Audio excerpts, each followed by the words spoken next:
Hey guys, welcome back to another tutorial video. So in today's video, I'll show you how to fix the Spark Driver app.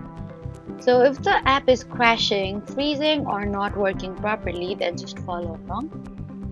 First, completely close the Spark Driver app and reopen it. For that, you need to swipe up from the bottom of your screen. Remove the Spark Driver app from the recent apps and then try opening it again. And if that doesn't help, try restarting your phone.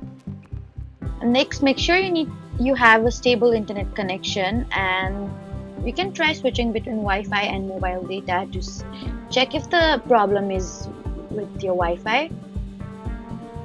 Next, try updating the Spark Driver app from the App Store. For that, you need to go to App Store and search for Spark Driver in the search bar.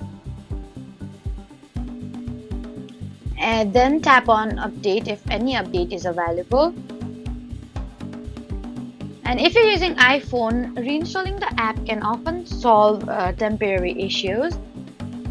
You need to also check that your phone's operating system is fully updated.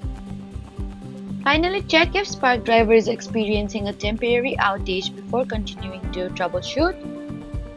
So that was how to fix the Spark Driver app. Please don't forget to like, comment, and subscribe for more helpful tutorials. Thank you for watching.